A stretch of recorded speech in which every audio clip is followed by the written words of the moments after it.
It's time for Thunder at the Fair with Mitch Nellis. Broadcasting live from the 1250 AM and 105.7 FM The Fan Studios.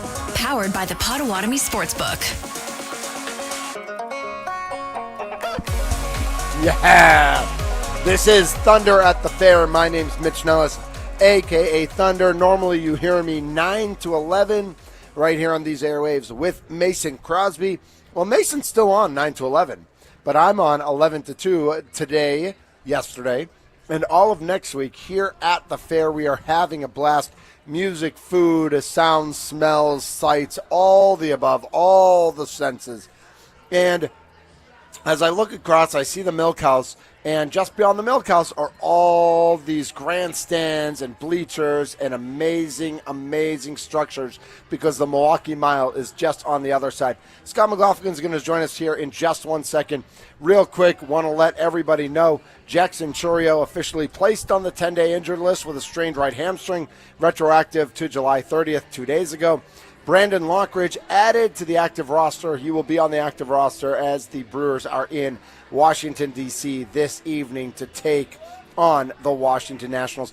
And joining me now on the Fan Guest Hotline, powered by Gruber Law, is IndyCar driver Scott McLaughlin. Scott, thanks so much for jumping on the show. Thanks for having me, Mitch. Appreciate it. Absolutely. So your last win was right here, September 1st, 2024, a year ago.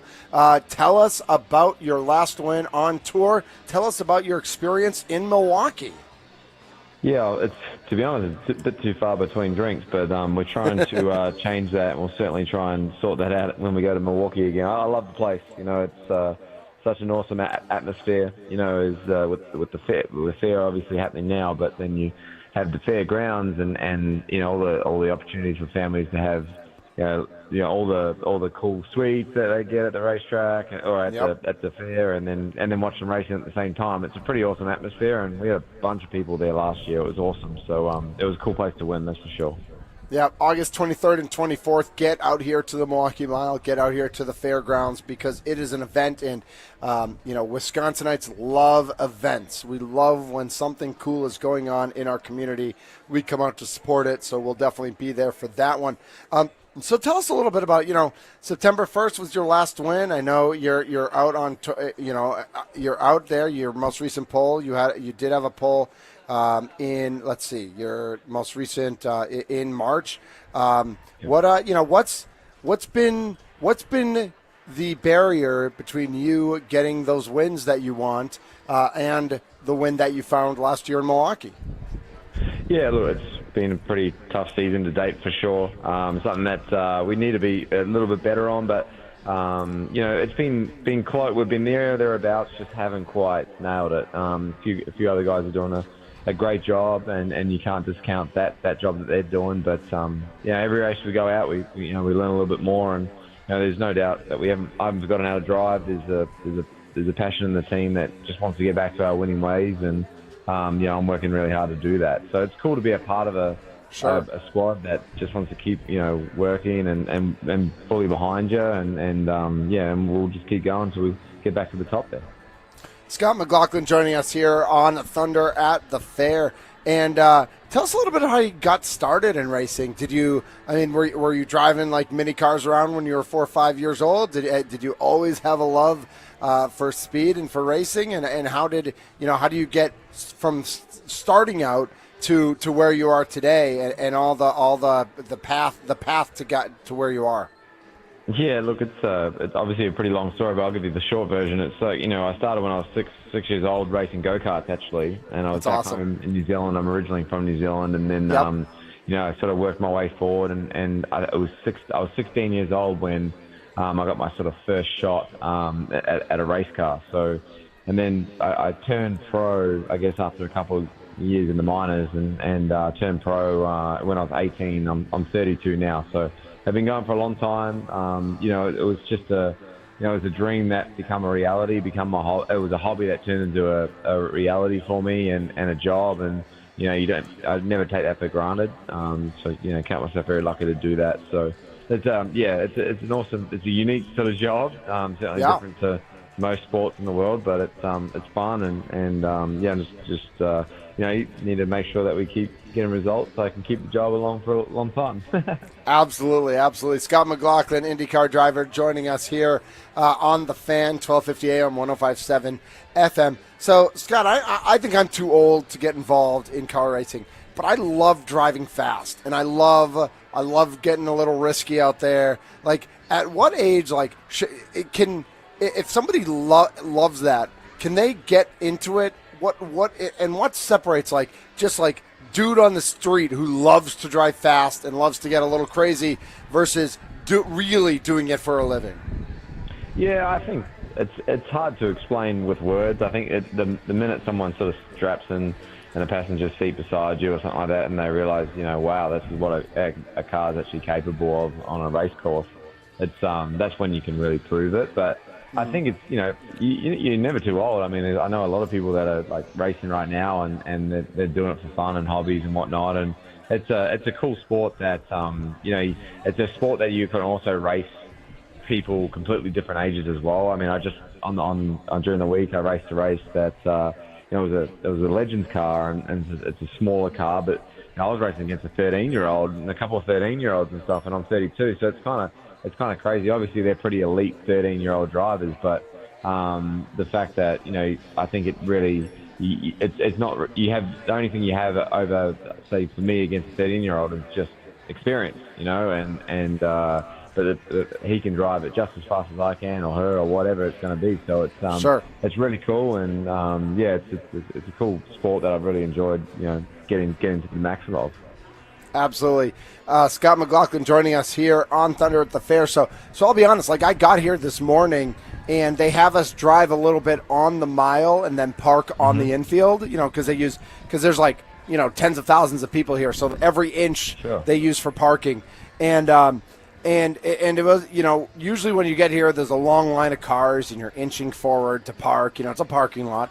And today there weren't that many cars there right when I got there, and I kind of let the cars ahead of me go ahead, and I didn't open it up too much, but like you're supposed to be driving like 20, 25 miles an hour to get to the next spot, and I opened it up to like 50, 60 miles an hour on that track. Man, it's fun. Now, granted, to you that's like probably like crawling. Like 50, 60 miles an hour. You're like, come on, Mitch, let's get serious. What is a serious speed for you, Scott? I mean, I don't think we do that speed on the pace cars, so it gives you an idea of how quick we're going. But I think we're doing, at the Milwaukee Mile, we get up to 185, 190 mile an hour on the back straights there, and we'll get through those corners at probably 130, 140 mile an hour. So it's awesome. The coolest thing and the most unique thing about the Milwaukee Mile is it's a flat track. It's a track that it's an oval but doesn't have the banking as you normally see it out of ovals. So it's really unique in that regard. It's actually it's the world's oldest running racetrack right now. So it's an amazing. It's because Milwaukee's awesome, Scott. It's because Milwaukee's the best. I know. I love that place. I love my beer and I appreciate it. And, I love going to a Brewers game as well. And it's just an awesome time when we go to Milwaukee. So, I have a lot of fans from Wisconsin. A lot of IndyCar people come out for this race. And sure, I expect no less as well. It's gonna be awesome. All right, Scott, I'm on your Wikipedia page, and it says, like, after you met your wife, you embraced some American team sports. You're a fan of the Mets and the Knicks and the Carolina Panthers, and I know you spend a lot of time in North Carolina, so the Panthers make sense. But then I've got, like, your stat sheet from Wisconsin State Fair, and it says that you're a fan of the Knicks, the Rangers, the Panthers, and the Wisconsin Badgers. Did they just throw Wisconsin Badgers in there? Is that real? Are you a Badger fan? No, legit. I'm a Badger fan.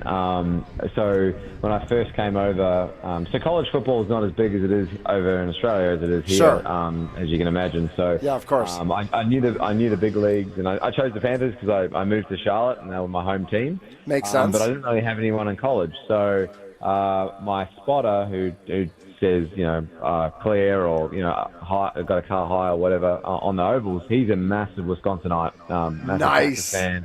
And then Badgers fan, and he said, "Man, just watch 3/4 time for the Badgers games, and just you'll love the sport, you'll love the people for that, with the jump around." And as soon as I watched it, I was like, "Yeah, this is my team." I didn't want to be the cliche, just jump on a bandwagon of a juggernaut or whatnot. I'm excited for this team, and they're a passionate squad that have been around for a long time, and I'm excited. And thankfully, I've met a lot of the people through that organisation when we've raced out there. So, that's so cool. Really what is his name? That the Badger fan? Adam Fournier. Okay, next time you and Adam are in town, let's all get together. Maybe we'll do a little podcast and get deep into Wisconsin sports. Oh man, he would talk your ear off. He's a massive Wisconsinite. Yes, I love it. Yeah. Oh, that is so cool. All right, so what do you got coming up between now and the Milwaukee Mile? Yeah, a week off this week, and then we head to Portland, Oregon next week, and then another week off, and then I'll have a back-to-back race week of Milwaukee Mile, and then head to Nashville to finish our season. So got 3 races to sort of make some hay and make sure we get ourselves in a good spot in the championship before the year's end, and have some fun along the way. Awesome. Well, Scott McLaughlin, IndyCar driver, won the Milwaukee Mile last year. I'm guessing you've got some new Milwaukee fans after today and us spending some time together. And we'll definitely be out there the weekend of the 23rd, 24th to see everything that's going on here at the Milwaukee Mile. Scott, thank you so much for jumping on today. Had a blast. Good luck. Good luck when you come to Milwaukee. Have fun. Drink a couple beers after the race, of course. And enjoy your time, and good luck with everything, man. Yeah, appreciate it, man. Have a good day. Absolutely. Thank you so much. That's Scott McLaughlin. He is the reigning champion for the Milwaukee Mile. A guy just walked by, said, "Go Cubs." I mean, it must be nice to cheer for a second-place team. Like, it's cool. Like, there's no shame in cheering for a second-place team. It's all right. Like, it's all love here. All right, so Wisconsin State Fair. You're drinking milk. I had milk. Milk's delicious. You get root beer milk? Did you get the root beer milk? Oh, root beer milk's really good, yes. All right. Chocolate cherry? Chocolate cherry. Interesting. I haven't had chocolate cherry. All right, I might have to try that. Charlie, I feel like you got to get out here and we got to try all the milks. Like me, you, and Tommy. I mean, Sparky can come too. We'll invite Mason and Andy, I guess. But, like, I don't know. I feel like Sparky doesn't love food the way we love food. Am I wrong? I don't think you're wrong about that, but he does love milk. He was talking about it yesterday. Does he? He said it was one of his favorite parts of the fair. So, well, say less then. I will definitely crush some milk with Sparky. I'm not pouring it over our heads though. That's weird. Fair enough. Like when they do milk jug and stuff like that. I'm okay. You know what? That reminds me though. I've said this for years and I've never made it happen. I think when the Badgers and Marquette play basketball, it should be for the milk jug. You know, we have all these trophies for football games. Half of them don't even make sense. Half of them are so random and so ridiculous, it doesn't even make sense. And you can't, like, it's college, so you can't really do, like, the beer can because you got 18 and 19 and 20-year-old kids. But, like, when Wisconsin and Marquette play that annual basketball game, it should be for the milk jug.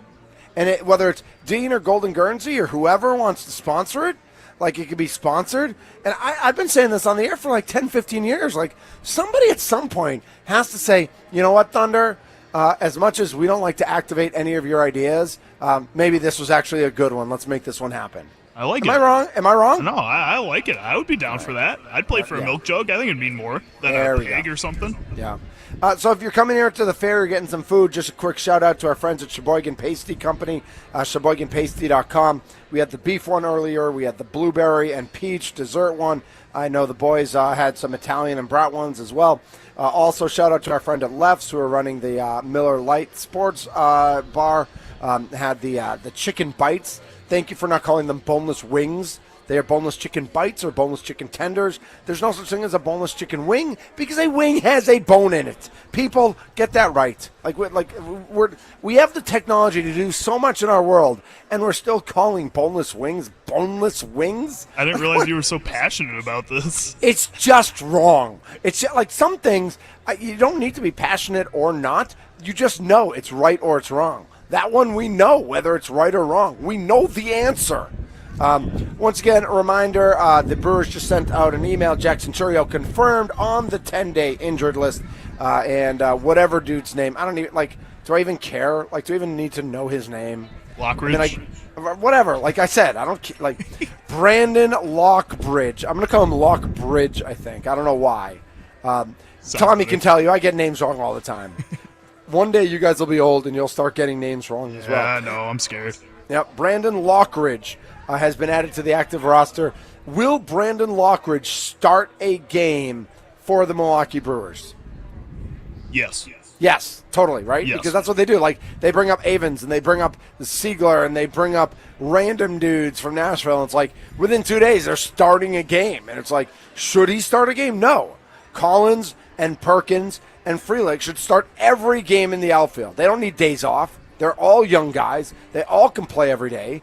I guess the only question would be, like, is Perkins 100% coming off the injuries he had? Frelick also had a recent injury. I get that. But, like, that should be your starting outfield. That should be it. And Lockridge shouldn't play a game. And is he going to? Of course he's going to. Of course it's going to happen. It's going to be weird. It's not going to make sense, but it's going to happen anyway. Ryan Horvat, friend of show, friend of station, just friend of Earth. Like, he's just a kind young gentleman. Ryan Horvat, a friend of Jack Pembroke as well. Charlie, Jack's here as well. I might have to give you guys a shout-out for tomorrow morning. Sounds good. Wisconsin Sports Weekly, 9 to 11. Is that right? Yep, 9 to 11 right here on The Fan and on YouTube. Nice, nice. So Charlie and Jack are going to be doing like the weekend recap, and they're going to be talking about Brewers. They're going to be talking about the trade deadline. They're going to be talking about football. A lot about like the trade deadline. Yeah, and just whatever's on their mind. It's a great listen every Saturday morning, 9 to 11. I'm excited to tune in a little bit tomorrow morning as well. My name's Mitch Nellis, a.k.a. Thunder. Ryan Horvat is next. This is Thunder at the Fair on The Fan, brought to you by Potawatomi Sportsbook.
The final countdown. This is awesome. Man, this music really is on point. My name is Mitch Nellis, a.k.a. Thunder. This is Thunder at the Fair special programming. If you're looking for Rich Eisen, look elsewhere because we are better than Rich Eisen, top to bottom, side to side, all the way around. My name is Mitch Nellis, like I said. In just a second, Ryan Horvat is going to join us on the guest hotline, powered by Gruber Law. One call, that's all. But a couple news and notes I want to get to. First, the 2027 Major League Baseball All-Star Game has been awarded to Wrigley Field. Man, I hope they got some improvements planned there because it's an older building. That's what I have to say about that. And I'm going to open things up by welcoming in Ryan Horvat. Ryan, how are you, my friend? What's going on? And how can we get Micah Parsons to the Packers? That's all I have to say. Oh, that'd be great, right? Like, what is Jerry Jones doing, man? Because I actually think Dallas could have a bounce-back season. You hear ESPN, unfortunately, on my headset right there, giving me some breaking news, probably about Micah Parsons. Yeah, he has officially requested a trade. Yeah, same thing with Terry McLaurin in D.C. Out here, man. I don't think that it's going to happen because I don't know who's going to give him more money at 30 years old than Washington is going to be willing to give him. And you look at the depth chart behind Terry McLaurin, man, they got to get a deal done. Same situation in Dallas. You know, I think the offensive side of the ball should be fine as long as Dak could stay healthy. I actually don't hate the Brian Schottenheimer hire. He was the offensive coordinator 2 years ago, man, and Dak Prescott led the league in touchdown passes. I'm not in love with the running back room, but they go out, they get George Pickens, that complimentary XY receiver for CeeDee Lamb. So I think the offense should be just fine. My concern with Dallas, though, is the defensive side of the ball, especially in a division where you have the reigning Super Bowl champion Philadelphia Eagles. So they got to get a deal done with Micah Parsons. If they don't, and I'm Brian Gutekunst, hell, I'm on the phone right now, man. I would offer first-round picks. He's one of the better edge rushers in the league. I think legitimately he has a case to win Defensive Player of the Year this year, which you could bet plus 750. The last 2 years, he's just missed out on being Defensive Player of the Year. And that's what Green Bay needs. You know, I'm not as worried about the secondary. If you have a solid pass rush, I don't really worry about the corners, even with Jair being gone. But it's a big year, obviously, for Lucas Van Ness. He needs to show up. I would love to see double-digit sacks from him. Rashawn Gary's been really good against the run, but, man, I would love a 13-sack season for him, especially with the contract that he has. But Micah Parsons would be the perfect piece. If the Packers were able to get that deal done, I would bet them right now to win the Super Bowl. But we know how it goes, man, right? Like, yes, we do. Yes, we do. If he does get traded anywhere, Mitch, it's probably to the Philadelphia Eagles, even though they're in the same division. Because Jerry Jones, I think he's lost his mind, man. He might have, and I think he's letting his son have too much power in that organization. Ryan Horvat joining us here on Thunder at the Fair, part of BetMGM Network, BetMGM tonight. And, I agree with you about what Micah Parsons would mean and not worrying about the secondary as much because when you put a pass rusher like that on the D-line, it makes everybody else better immediately. And there might be questions about the secondary. There might be questions about the cornerback room and its depth. But, man, a Micah Parsons would make everybody better in a Green Bay Packer uniform. What is he, 26? Somebody's going to pay him, whether it's the Cowboys or somebody else. The Packers have the money right now. I see why the Brewers don't get a Suarez, and I see why other moves aren't made. But, man, I would love Parsons in a Packers uniform. Yeah, really quick on the Brewers, man. I'm a Cubs fan. Don't hate me. But, we hate you anyway. It's okay. I hated their deadline because they're a huge market, third largest market in the world, and they add no starting pitching. Yep. They add granted like a guy that could play 6 positions, but I wanted a big bat. I don't know that the Brewers that you guys needed to make a move. I think right now. You're one of the best teams, if not the best team in all of Major League Baseball. The only concern I have, and I get being upset just because everybody's like, well, the Dodgers were quiet. You know why the Dodgers were quiet? They have 17 arms right now on the IL. Not 17 players, 17 starting arms. All they have to do is get fully healthy, and they're still the team to beat in the National League and scary as hell. But teams like the Cubs and the Brewers, it sucks that they're in the same division, have a shot this year. And so I thought the Cubs should have been a little bit more aggressive, but I don't know, man. I like Milwaukee's bullpen. I like your guys' rotation. And surprisingly enough, I like the lineup. But, yeah, man, getting Suarez, another bat, I think would have been huge for you guys. But no big surprise that they didn't get it done. Right. You're absolutely right. And I feel like we have like 1,000 things we could talk about and just jump all over from category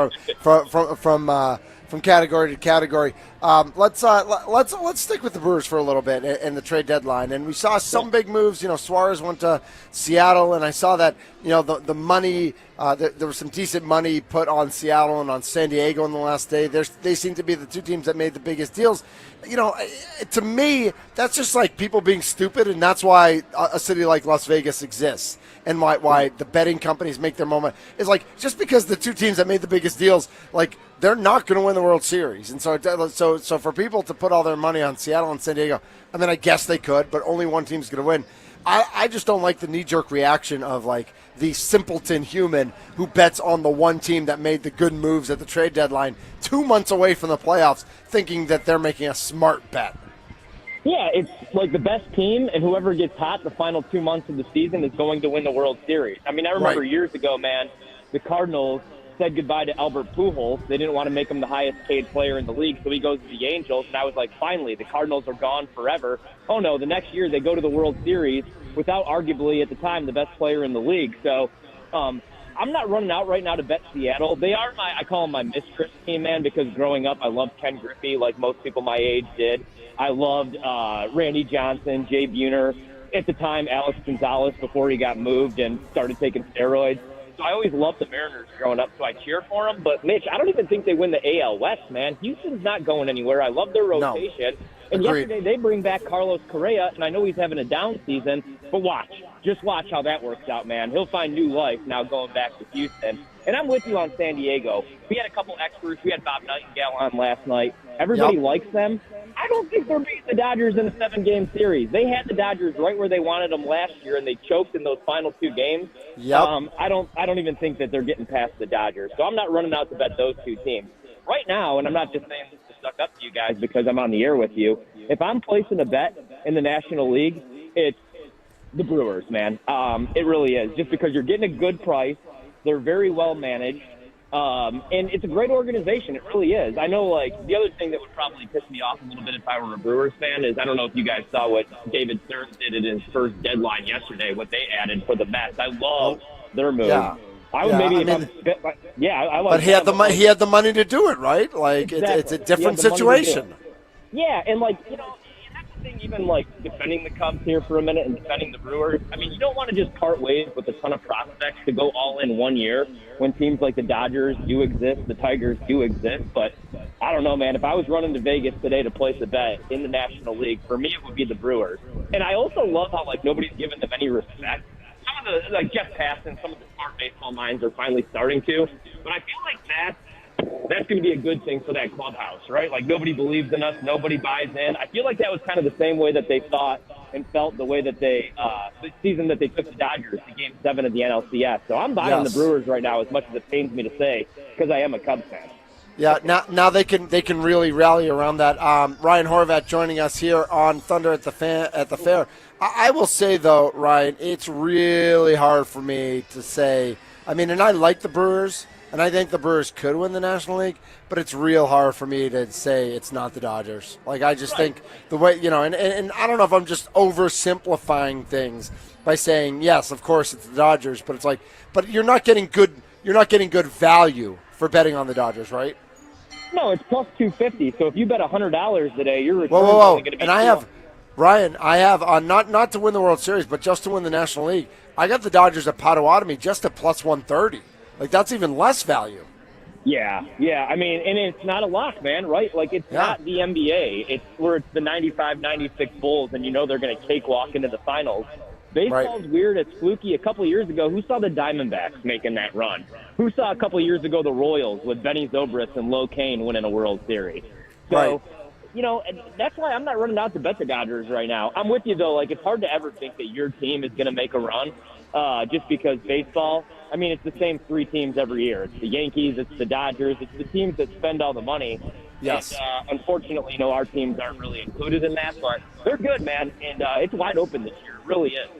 Yeah, I'm excited to see what it's going to be. A fun last 2 months, and it's too bad. We just had the Cubs in town, and the Brewers won 2 out of 3, but the Cubs won the 3rd game. So both being here at the Wisconsin State Fair, the Cubs fans think they can talk a little trash. The Brewers fans are definitely talking trash to each other in a good-natured way.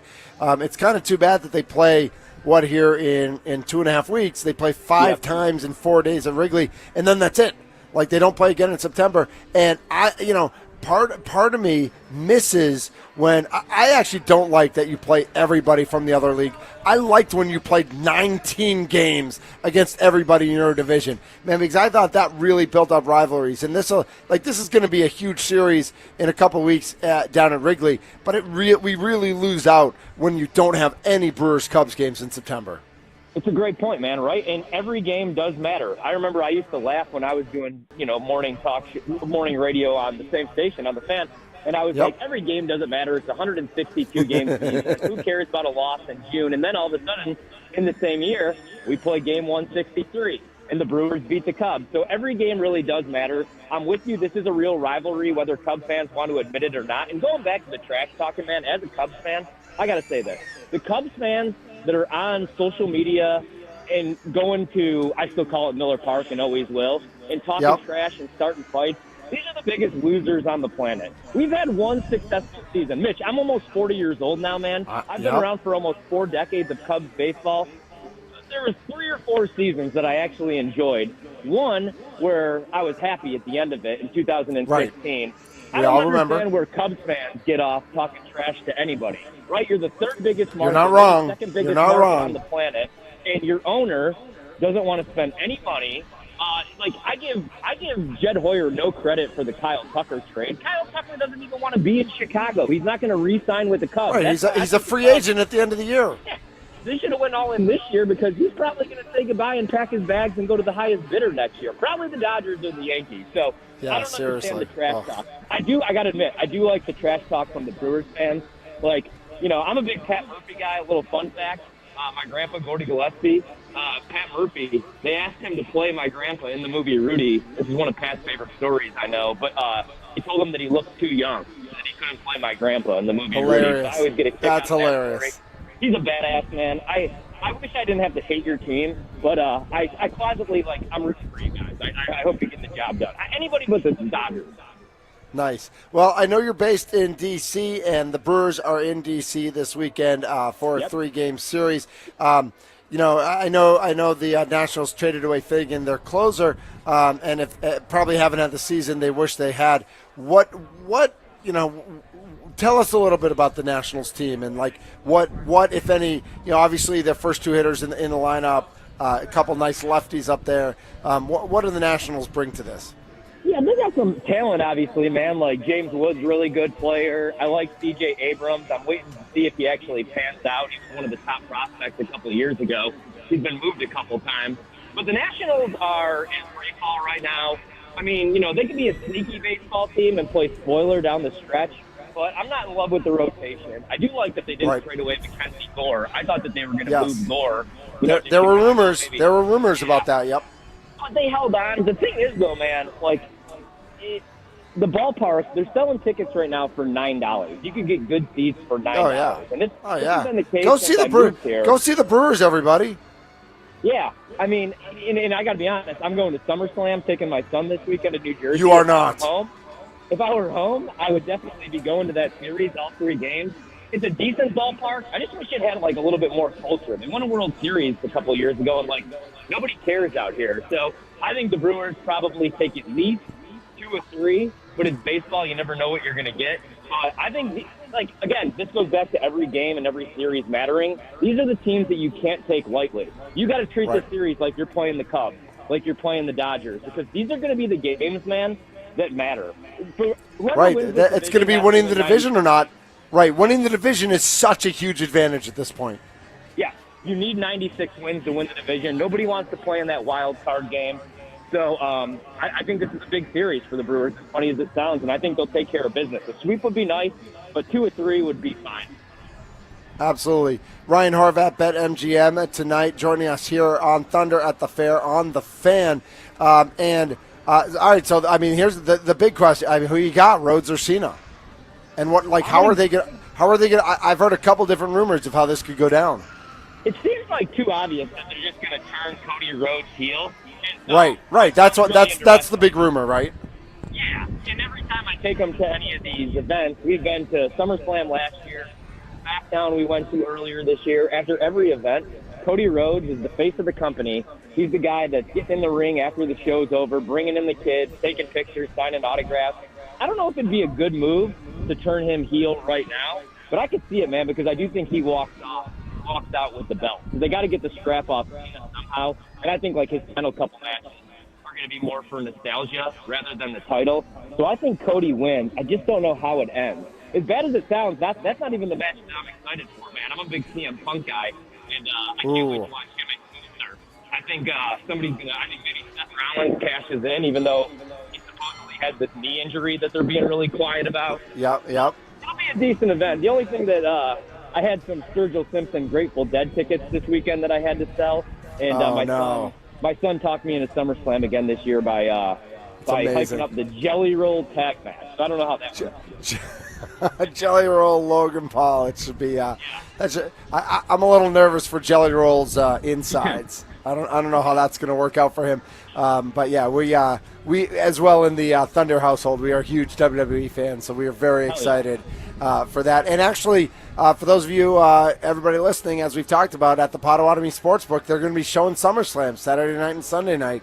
So get to the Sportsbook, reserve a table, watch it with lots of other wrestling fans. It's going to be an absolute blast Saturday night and Sunday night. Real quick before we let you go, Ryan, as you know, training camp has started. We had a game last night with the San Diego Chargers. Excuse me, the San Diego Chargers always, and the Detroit Lions. What futures bets? What teams are you keeping your eye on in terms of BetMGM opportunities when it comes to the NFL football season? All right, great question, man. I got a couple for you, all right? Don't laugh at me. I'm buying in on the Arizona Cardinals this year to make the playoffs, plus 150. I like their win total over 8.5 wins. I think Kyler Murray is going to stay healthy. He has to. It's a big year. Marvin Harrison's going to take a huge year 2 leap. James Conner's not going anywhere. He's going to rush for 1,000 yards. Trey McBride is the second best tight end in the league. And their issue has been the defensive side of the ball. But I really like their coach, Jonathan Gannon. We got to remember he was the defensive coordinator for the Eagles a couple of years ago when they made that Super Bowl run. All he needed was some pieces, man. They went out and they draft Walter Nolan. They get Will Johnson out of Michigan. And they spent a ton of money on the defensive side of the ball. I really like Arizona to make the playoffs, plus 150. In the AFC.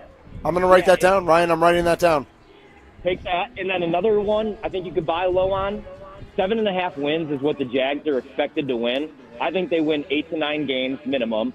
Trevor Lawrence's touchdown pass prop is only 21.5. I think he throws a minimum of 24. I love the Liam Cohen hire, man. I liked him at Kentucky. He was so good calling plays at Kentucky. He convinced people that Will Levis was a starting quarterback in the National Football League. Last year, Baker Mayfield was the third best quarterback in the league with Liam Cohen calling plays. This is a big year for Trevor Lawrence, man. If he doesn't ball out, he might be a career backup, man. And we got to remember how we were hyping him up. I think he throws at least 22 touchdown passes, and I actually think the Jags, not the Texans, win that division. So my 2 buy low teams are Arizona in the NFC, the Jags in the AFC. As far as the NFC North, man, I think it's crazy that we're getting plus 250 on the Packers to win the North. That's not me being a homer. I love what the Bears are doing, but I think they're a year away from winning the division.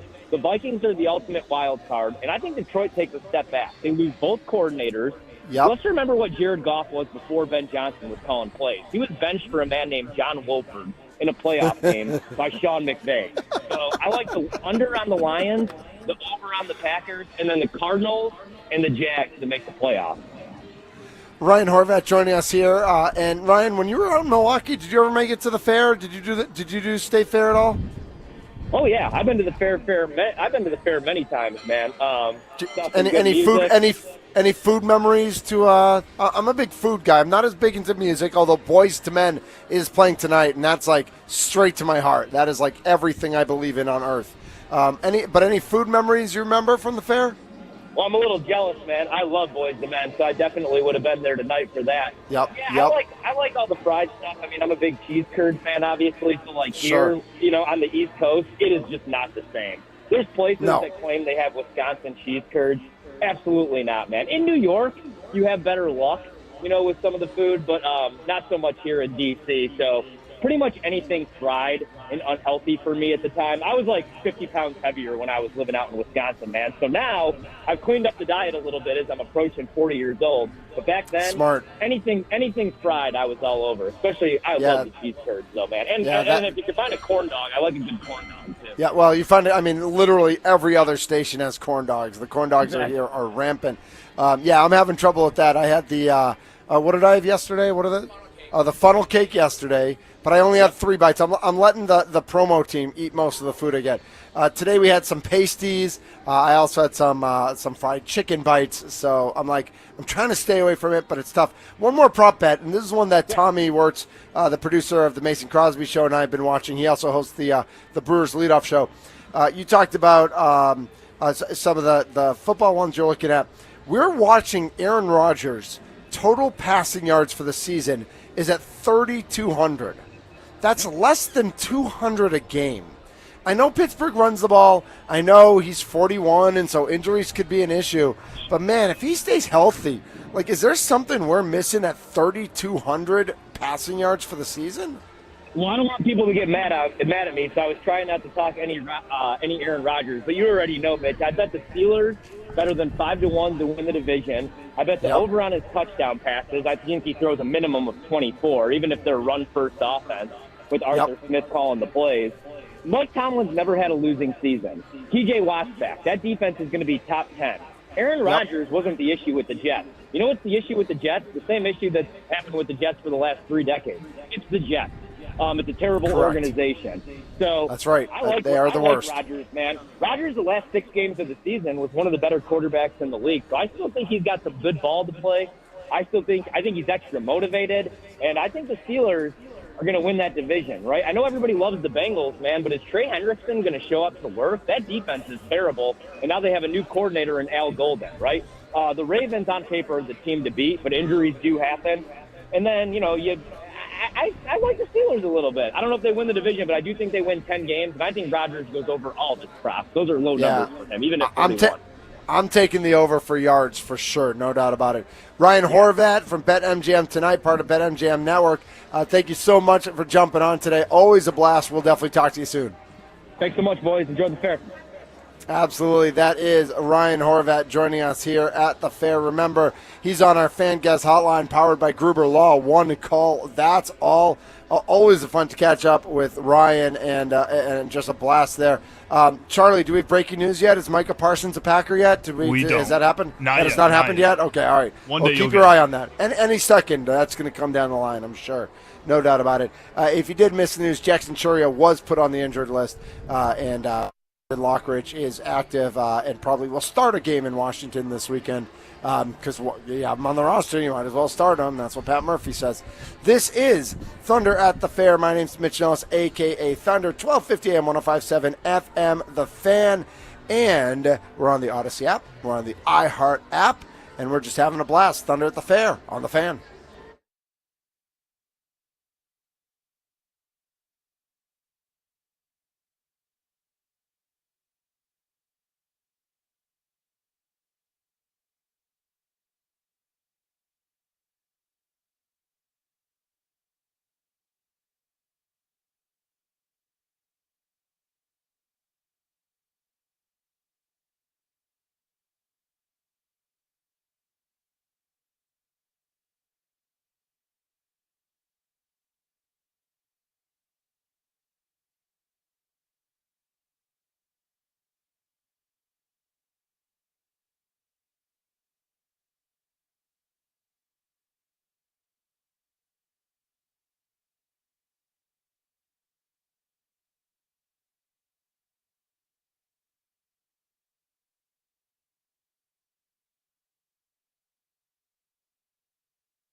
Oh, yeah. Bow, bow, now, now. This is Thunder at the Fair. My name's Mitch Nellis, a.k.a. Thunder, 1250 AM, 105.7 FM. The Fan, Thunder at the Fair, presented by Potawatomi Sportsbook. SummerSlam Saturday night, SummerSlam Sunday night, two-night party at the Potawatomi Sportsbook. It's going to be on the big screens. It's going to be loud. It's going to be awesome. I'm going to probably stop by at some point on Sunday evening to check out what's going on. I, along with Ryan Horvat, think Cody Rhodes does take the belt off of John Cena. I don't know if that means Cody Rhodes goes heel, turns heel, or not, but I think it's time for John Cena to just have his farewell tour. Stop defending the belt. Stop all the blah, blah, blah. Just go and retire and let everybody cheer for you and have a good time. Do all those sorts of things.